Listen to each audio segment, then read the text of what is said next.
Welcome to Creepy Vibes. Tonight, we're venturing deep into the heart of Texas, where the land is as vast as its legends, and just as terrifying.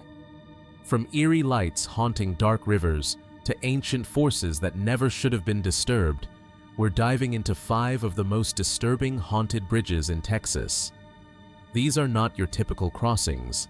They are the haunting remnants of tragedies long past, and the spirits of those lost still linger, waiting for the next soul to cross their paths. But before we begin, here's something strange. Most viewers make one huge mistake. They leave without subscribing. And by doing so, they miss out on the creepiest, spine-chilling tales that only the bravest dare to hear. Don't be one of them. Hit that subscribe button now, because tonight's journey across these haunted bridges is just the beginning, and the terror waiting in the darkness is far from over. So, where are you watching from? And what time is it there? Let me know in the comments, because here, the night is only getting started, and the horror is waiting to unfold. Now, let's dive into the darkness of Texas haunted bridges. In the spring of 1929, I, Jonathan Alban Crowther, a folklorist of no small disrepute, sought to escape the clamor of academia and the oppressive staleness of Boston lecture halls. My health had begun to falter, not from illness, but from the suffocating weight of civilized society. The ancient stories I once cataloged with joy now clung to me like mildew, and I longed to hear forgotten truths told by the land itself. My opportunity arrived by way of a letter from a colleague at the Southern Methodist Historical Society, who informed me of a dilapidated shack for rent on the banks of White Rock Lake in Dallas, Texas. More curious still were the attached notes referencing persistent urban legends in the area: phantom screams, ghostly women in white, and an old bridge said to wail in the dead of night. Such tales, though common in every pocket of America, took on a darker hue in that region, for the locals spoke not with theatrical excitement, but with subdued, almost reverent dread. Drawn by both professional interest and an unnameable urge, I packed my journals and left for Texas, unaware I was journeying not merely across distance, but into the maw of something ancient and nameless. The bridge itself, called the Screaming Bridge by those who dared speak of it, sat low and crooked over a still stretch of water on the lake's northern shore. Unlike the modern constructs of concrete and steel, this one had the air of old-world engineering: stone foundations, weather-worn iron rails, and wooden planks bleached bone-white from decades of sun and storm. The shack I leased stood within sight of it, perched on a patch of dead earth. No birds sang there, and even the wind seemed reluctant to pass. Yet I, in my academic arrogance, dismissed these signs as embellishments of an overactive imagination. By day, I studied the bridge's structure. Its design puzzled me, far older than anything around it, and curiously unrecorded in county registries. When I queried the locals about it, they offered little. One old man, sun-leathered and near toothless, muttered something peculiar. That bridge weren't built to cross water. It was built to keep something down. He refused to elaborate. The screams began on the 3rd night. At precisely 3:17 a.m. each night, without fail, I was awakened by a piercing, high-pitched wail that cut across the still lake air. It was not the shriek of a woman, as the legends told, but something far more wretched, a chorus of layered voices, overlapping, echoing, drowning in agony. The sound was not of this earth. It vibrated through the floorboards, throbbed in my bones, and left the air tasting of iron and rot. Drawn by some instinct I could not suppress, I ventured to the bridge with a lantern and my journal. The surface was dry, though the air was thick with mist that did not come from the lake. Standing on the bridge, I noticed a low hum beneath the screams, a sort of chanting, rhythmic and almost ancient. Something stirred beneath the waters. In the shack's attic, behind a loose plank, I discovered a leather-bound volume inscribed in rust-colored ink. The testimony of Elijah Meeks, 1892. Elijah, it seemed, was no ordinary man. He had once served as a deacon in a splinter sect of the Church of the Reclaimed Flesh, a heretical cult that believed in appeasement through sacrifice. The journal detailed how the church once occupied land around White Rock Lake before mysteriously vanishing in the late 1800s. Their final act, according to Meeks, was to bind an entity below the lake, a being he only referred to as the drowned god, a slithering thing of mouths and eyes and hunger, trapped with iron and prayer beneath what would become the bridge. Elijah's final entry was chilling. We thought her soul sufficient, but it wails still. The girl screamed as we drowned her, and it echoed her back to us, twisted. Now the waters shudder. I hear them scratching. We must seal it again. We must feed it. We must feed it. On the seventh night, driven by fevered curiosity, or perhaps by something that had taken root in my mind, I returned to the bridge with pickaxe and spade. I worked feverishly beneath the moonlight, tearing up planks and digging at the earth between the stones. Sweat poured down my back, and my breath grew ragged as I struck something not of soil or wood, but metal. A plate of rusted iron, carved with glyphs whose angles refused to stay still. I touched one, and the scream tore through me, not through my ears, but inside my skull, like teeth grinding bone. I saw visions then, of writhing forms in deep, cold caverns, of temples submerged beneath lakes not yet born, of a girl in white dragged into a blackness that wept and laughed. And worst of all, I understood the truth. The bridge was not built to hold weight. It was a lid. I do not recall how I returned to the shack. I awoke soaked, shivering, mud-caked, and clutching a stone I do not remember carving. It bore the sigil of the drowned thing. The screams had ceased, but I could feel the silence breathing. That night, I tried to burn the shack. The fire would not catch. The mist grew thicker. The bridge moaned. At 3:17 a.m., the door opened by itself. Something stepped in. It wore a white dress, soaked and dripping, torn by hands not human. But it was not her.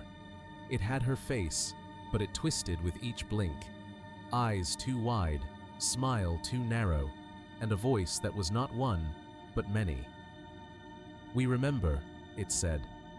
"I write this now from a sanatorium outside Austin, though the staff say I was found screaming in the mud near White Rock Lake, holding my own tongue in my hand. I tell them not to go near that bridge. They laugh. Let them laugh, for the screaming has stopped, yes. But that means only one thing.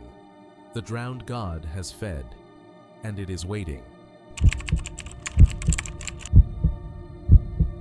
It was in the broiling heat of late August when I, Charles Harlan Fisk, surveyor, cartographer, and reluctant skeptic, was sent by the state of Texas to chart the lesser-known stretches of the Devil's Backbone, a jagged limestone ridge near Wimberley, whose twisting paths had confounded road builders and haunted local cattlemen for generations.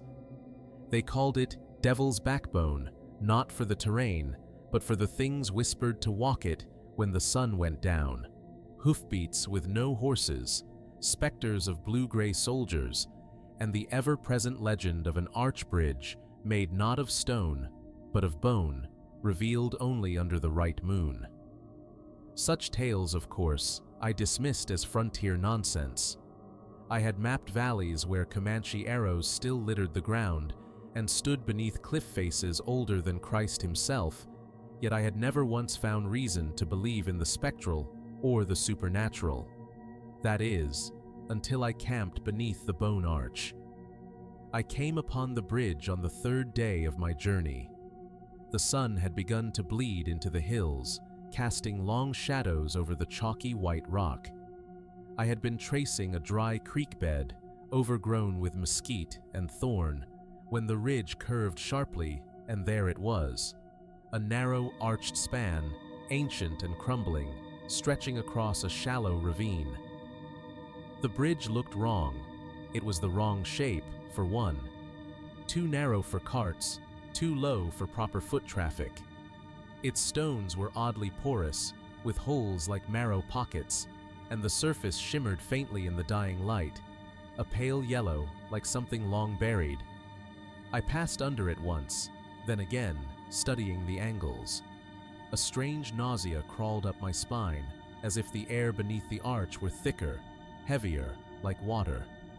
A single gust of wind passed through, and I swear I heard clattering. Not leaves, not branches. It was like vertebrae striking vertebrae. Still, I made camp just 50 yards from the arch. Fool that I was. It was near midnight when I woke, bathed in sweat and unable to breathe. The air had gone deathly still. No crickets, no coyotes, just the steady clink, clink, clink of something tapping stone. I lit my lantern and stepped toward the arch. That's when I saw it. The stone's surface had changed.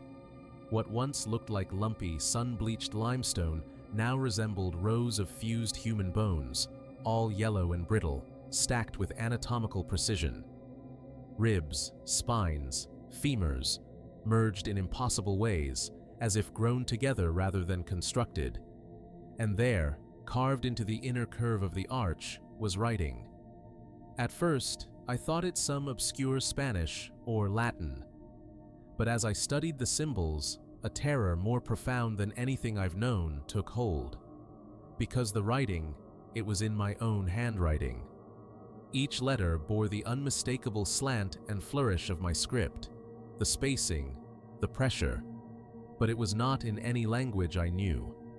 The shapes twisted as I stared, writhing like worms beneath the surface. Some symbols pulsed as if alive. I ran my fingers across them, trembling. The stone pulsed back, warm and moist. That night, I did not sleep. I dared not. From the ridge beyond the arch came the unmistakable sound of galloping hooves, many of them moving in perfect synchronization. Yet when I turned my lantern toward the source, nothing stirred. No horses, no riders, just the crunch of gravel and the whisper of wind moving through bones. And then I heard it. A voice, whisper thin, hollow. You wrote it, long before you were born. I spun in place. No one was there. But I swear the words came from the arch itself, exhaled through its marrowed gaps. At some unholy hour, I must have fallen unconscious, for I found myself standing on the ridge in a strange dream, or what I pray was one. The land was dead, sky black and full of stars that shouldn't exist, stars with eyes. Below me, the arch glowed with wet light, and across it marched men in tattered Civil War uniforms, but they walked without flesh, skeletal, eyeless, yet filled with purpose. Each carried a piece of themselves, skulls, arms, jawbones, and placed it into the structure, feeding it, completing it. And at the end of the procession was myself, or something wearing my face. It turned to me and whispered words I didn't understand, but felt in my bones. I awoke screaming, blood on my palms, the taste of old earth in my mouth. By dawn, I fled the backbone with nothing but my notebook and a fevered mind. The bridge was gone. Where it once stood, there was only a gash in the ridge, filled with wind and dust and silence. Back in Wimberley, I tried to recount my experience to a local preacher. He grew pale and muttered a single phrase before crossing himself. That bridge don't take you across, it takes you back. I have not returned to the backbone, but I dream of it nightly. I dream of bone bridges stretching across galaxies, of scripts written in my hand by fingers not my own. I wake to find new carvings in my journal, always in that same forgotten language, always weeping at the edges like something alive. And sometimes, when the wind picks up, I hear them again. The hoofbeats. Clink, clink, clink. A lullaby for the damned. Even now, months later, I can't stop playing the tape. It's not just the sound that terrifies me. It's the gaps between the words, the long silences filled with static that almost sounds like chewing. Because I know my brother's voice. I know how he talks when he's scared. And on that recording, he wasn't scared at first. He was laughing. Isaac had always been the curious one. A freshman at UNT, majoring in audio engineering, obsessed with horror podcasts and local urban legends. He was working on a series about the Goatman's Bridge, formerly known as Old Alton Bridge, a crumbling iron structure stretching over Hickory Creek in Denton, Texas. By day, it's just a scenic ruin. By night, it's something else. The legend is simple, like most horrors are. In the 1930s, a black goat herder named Oscar Washburn lived nearby. He was well-liked, successful, and rumored to be uncommonly close to his animals. Too close, some said. One night, men in hoods dragged him to the bridge and lynched him. But when they tossed his body over the side, the noose came up empty. They searched the creek bed, the woods, the nearby fields. No Oscar. Just the sounds of bleeding in the dark, and a lantern glowing among the trees. They say the Goatman returned, and he brings a light. But not to guide. Isaac went out there one night, alone, with nothing but his mic, his recorder, and too much pride. I found the recorder myself 2 days later, nestled in the weeds beneath the bridge, near a clutch of half-melted hoofprints in the clay. The police said he probably ran off. But I knew. Because when I pressed play, the recorder wasn't just replaying. It was still recording, but only on one track. His voice came through clear. This is Isaac Ellis, 1:24 a.m., standing on Goatman's Bridge. Moon's full, cicadas loud, air smells like blood sausage for some reason. Ha! Classic North Texas weirdness. Static. Wind. Okay. I'm heading down the embankment. Might try an EVP session under the bridge, just for fun. More silence. Then, that's weird. I can see a light. Thought I was alone out here. Another voice comes in. Faint. Garbled. Not quite formed. Hack. Found you. The rest is screams, but not Isaac's. I went back that night, against every instinct. I waited until the moon was high and the trees swayed like drowning men. I wanted to see the light, and I did. It wasn't a flashlight or a torch. It was something worse. He emerged from beneath the bridge without sound. A tall figure, long, hunched, swaddled in leather stitched from pale, hairless skin. And in one hand, he held a lantern made from goat hide, stretched and pulled over a frame of knuckle bones, glowing with a wet, amber light. But the face, if it had one, was covered by a mask of rotting horn and teeth that didn't match any earthly creature. Some twisted, ancient idol of cattle and human madness. He didn't see me. Or maybe he did, and just didn't care. He passed by, lantern swinging gently, and with him came a soundless wind that knocked the breath from my lungs and made the leaves curl in on themselves like dying things. Behind him walked goats, if you could call them that. Things with hooves and broken limbs. Some had human eyes. One had a radio jammed into its chest, replaying Isaac's voice on a loop. This is Isaac Ellis. This is Isaac Ellis. This is Isaac. I went back once more, weeks later. Not to find Isaac. He was gone, I knew that. I just needed to understand. I brought salt, iron, a crucifix. All useless. The bridge doesn't fear symbols. It fears only silence. And when I reached the center of that rusted span, the world beneath me vanished. I was not in Denton anymore. I stood over an abyss of stars and bleeding shadows, and from that void rose the Lantern Man.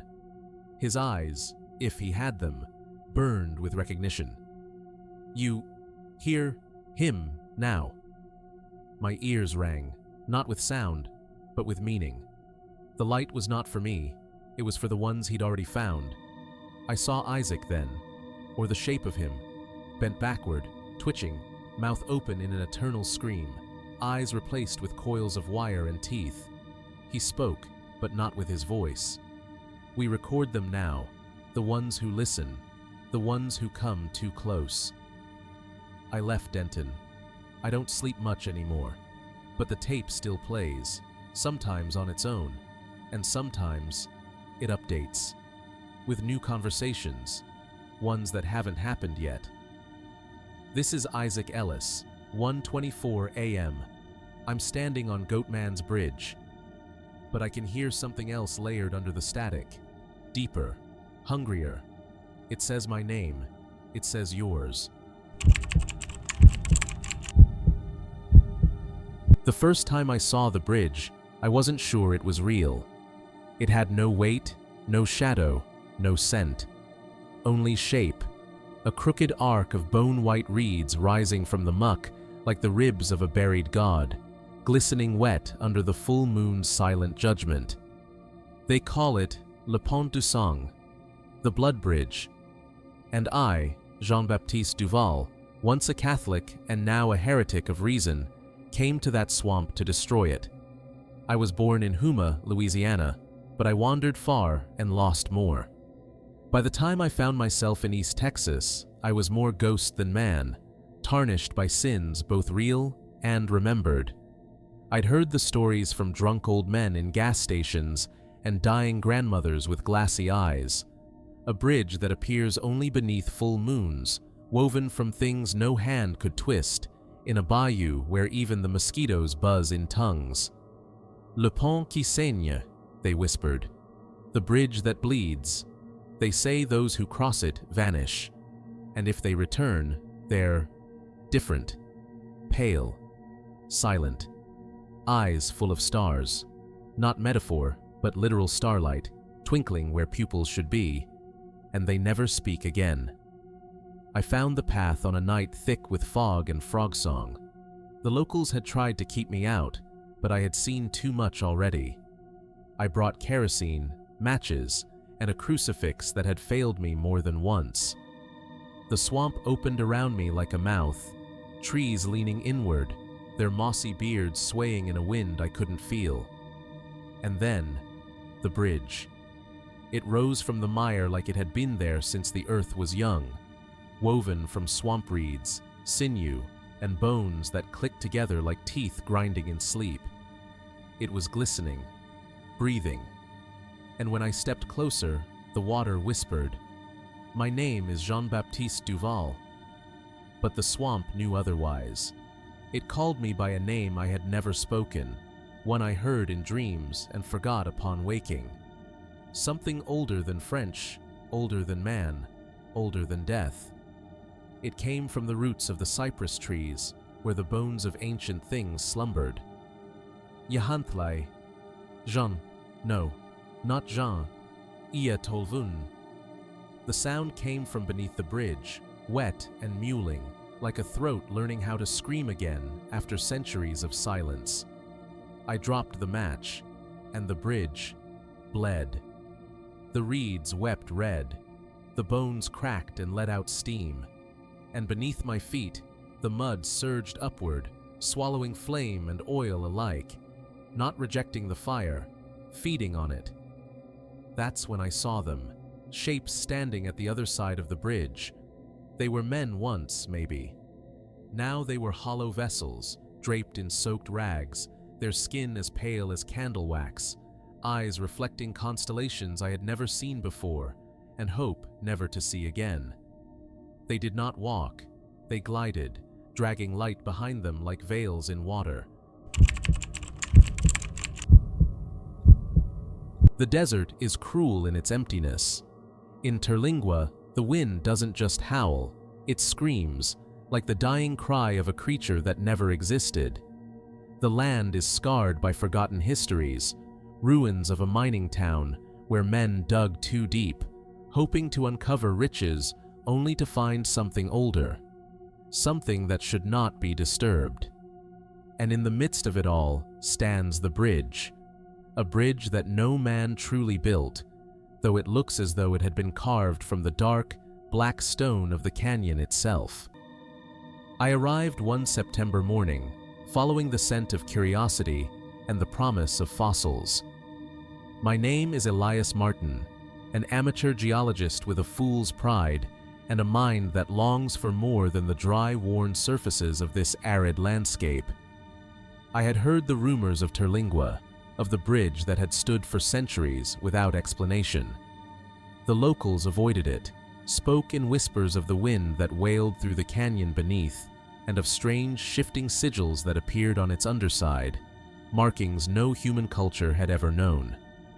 The town itself seemed dead, abandoned shacks, windswept streets, a faded town sign mocking the emptiness around it. But the bridge, oh, that bridge, remained a silent sentinel, ever present, despite the weight of centuries pressing against it. On my third night in Terlingua, I ventured beneath the bridge, following the wind as it carried the scent of decay and forgotten things. The air was thicker beneath the arch of black stone, as though something hung heavy, something older than the land itself. I began to examine the stonework, expecting the usual patterns of erosion, but found something worse: carvings, deep and old, running along the underside of the bridge. At first glance, they seemed random, lines, spirals, and impossible angles, but the more I looked, the more they began to change. It wasn't that they shifted or morphed in the way a living thing might, but that they seemed to dissolve into new shapes when I wasn't looking directly at them. I rubbed my eyes and squinted, thinking the heat of the desert was playing tricks on me. But no, it was real. I ran my fingers across the rock, feeling something cold beneath the surface, something that didn't belong to the stone, but rather to some other place. One symbol, nearly forgotten by the very air itself, bore an intricate design, a star within a star. As I traced its edges, the air around me grew colder, the wind quieter. And then I heard it, a faint whispering, a voice. It spoke in a language I couldn't understand. I did not sleep that night, but sleep found me anyway. In my dreams, the world folded in on itself, angles twisted impossibly, distorted, like a building designed by a mad architect. I found myself walking a bridge that was not the same as the one I had seen, but an echo of it. The stone felt wrong, alive in a way that nothing should be. The stars in the sky, those I had always known, changed. They shifted, shrieking as they spun in their dark orbits. And in the distance, beyond the bridge, something waited. I couldn't see it clearly, but I knew it was watching, waiting. There were voices, too. At first, faint murmurs beneath the crackling of the wind, then louder until they filled the air, filled my head. Screams that turned to words, to names, to terrible memories. I tried to focus on them, to hear the source, but the more I tried, the more elusive they became. When I awoke, I knew something had changed in me, something that could not be undone. I returned to the bridge the next day, but the world was not the same. The air pressed down on me, as if the very weight of the land was suffocating me, and yet, beneath it all, there was something alive in the wind. The stone bridge groaned as though it felt me near, as though it was alive. I dared not look at the carvings again, but still, they burned in my mind. And then I heard it, the moan. A low, rumbling sound that echoed beneath the bridge, a sound that didn't come from the wind, but from the very stone itself. I could feel it in my chest, reverberating against the canyon walls. It was as though the bridge was calling to something beneath it, something that had been sleeping for centuries, waiting for the right moment to awaken. The whispers returned, louder now. I realized they were not coming from the wind, they were coming from the bridge itself. Elias, Elias Martin, you've found us, you've heard us. I staggered back, my mind racing. What had I uncovered? What had I awakened?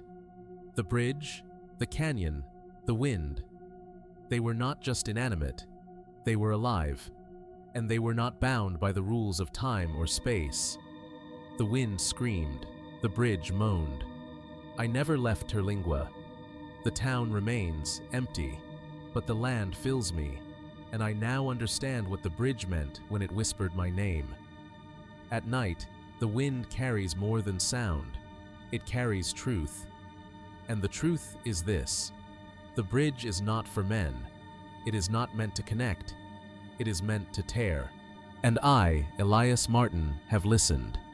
I have heard the impossible angles, the impossible stars. And now, I belong to the bridge, the canyon, the land. When I stand beneath its arch, I hear the wind speak, not to me, but to something far older than I. And I am not alone.